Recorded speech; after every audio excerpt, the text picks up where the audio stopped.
India की politics सिर्फ दिल्ली में डिसाइड नहीं होती, कभी कभी गली, पाड़ा, मोहल्ला, क्लब में भी लिखी जाती है। और इस चैनल पे हम पॉलिटिक्स को पार्टी के नजरिए से नहीं बल्कि सिस्टम और ग्राउंड रियलिटी के नजरिए से भी समझेंगे। डेटा भी होगा, ग्राउंड रियलिटी भी होगी और नैरेटिव के पीछे का सच भी होगा। Welcome to the channel.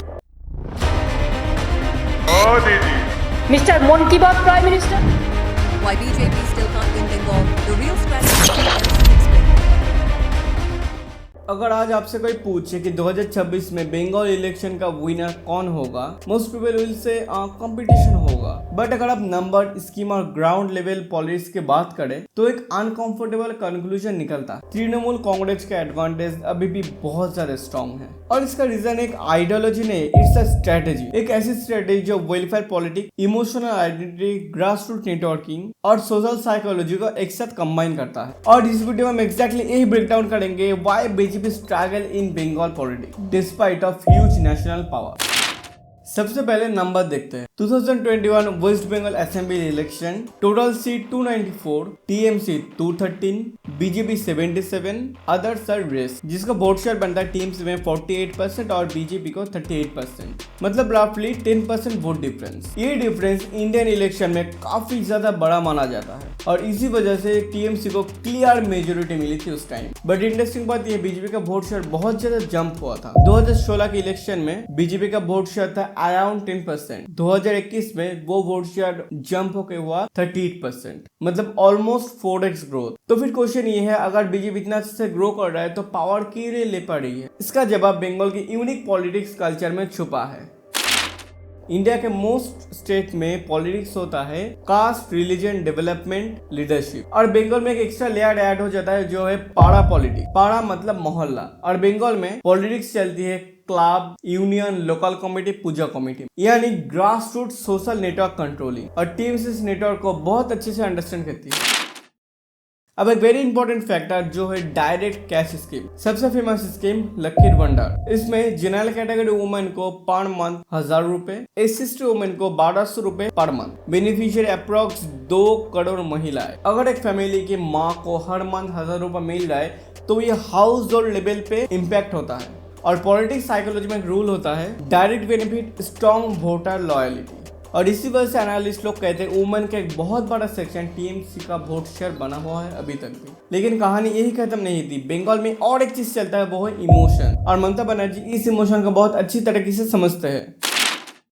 Mamata Banerjee का पॉलिटिकल नैरेटिव बहुत सिंपल है, अमी बांग्लार में I am the daughter of Bengal. ये नैरेटिव क्या करता है? ये बंगाल के वोटर्स को इमोशनल सिग्नल देता है that she understands Bengali culture और culture matters. Example Durga Puja, club, local festival. ये सिर्फ फेस्टिवल नहीं होता, ये पॉलिटिकल मोबिलाइजेशन नेटवर्क भी होते हैं और टीम से grass network, club, ward level member, local committee, ये सब मेंटेन करते हैं।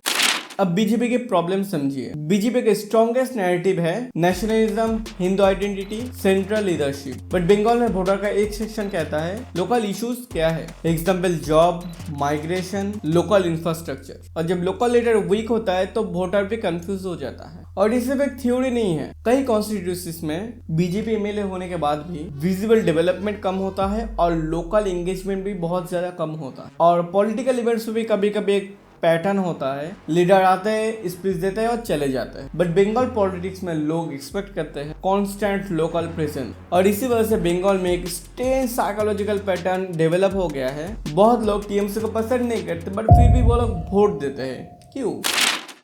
बंगाल में एक साइलेंट वोटर ग्रुप है जो कहते हैं हम टीएमसी से खुश नहीं है बट ऑल्टरनेटिव भी क्लियर नहीं है। पॉलिटिक्स में इसको कहते हैं रिलेटिव चॉइस वोटिंग, मतलब लोग बेस्ट ऑप्शन नहीं, लीस्ट रिस्की ऑप्शन चूज करते हैं। और जब वेलफेयर स्कीम और ग्रास रूट नेटवर्किंग स्ट्रॉन्ग हो तो रूलिंग पार्टी को एडवांटेज मिल ही जाता है।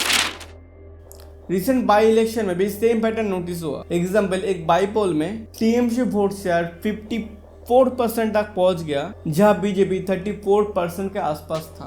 इसका मतलब क्या है? ग्राउंड सपोर्ट अभी भी बहुत स्ट्रॉन्ग है टीएमसी का। बीजेपी कैंपेन का मेजर थीम होता है आज वर्सेस देम, लेकिन बंगाल के वोटर के लिए कभी कभी उससे भी बड़ा इशू होता है एम्प्लॉयमेंट, लोकल इकोनॉमी, माइग्रेशन। और जब फैमिली में अनएम्प्लॉयड यूथ होता है और घर में किसी को वेलफेयर स्कीम में पैसा मिल रहा है तो वोटिंग डिसीजन भी इमोशनल हो जाता है। अगर बीजेपी बंगाल में जीतना चाहता है तो एक्सपर्ट्स के अकॉर्डिंग 3 चीजें करनी होंगी: strong local leadership, grass root networking, alternative welfare model. क्योंकि बंगाल में पॉलिटिक्स सिर्फ आइडियोलॉजी से नहीं, सिस्टम से जीती जाती है। और इस वीडियो का पर्पस किसी पार्टी को सपोर्ट करना नहीं है। डेमोक्रेसी में वोटर को समझाना जरूरी है पॉलिटिकल स्ट्रेटजीज कैसे काम करता है, क्योंकि जब सिटीजन इन्फॉर्म होता है तो डेमोक्रेसी अपने आप स्ट्रॉन्ग हो जाता है। पॉलिटिक्स को समझना जरूरी है, क्योंकि जब हम सिस्टम को समझते हैं तब हम सिर्फ एक वोटर नहीं रहते, हम अवेयर सिटीजन बन जाते हैं। और इस चैनल पे हम वही करेंगे, नैरेटिव के पीछे का रियलिटी डिकोड। अगर आपको ऐसे डीप एक्सप्लेनिंग वीडियो पसंद आए तो वीडियो को लाइक कर दीजिए। ऐसे और वीडियो देखने के लिए चैनल को सब्सक्राइब कर दीजिए। मिलते हैं नेक्स्ट वीडियो में। जय हिंद।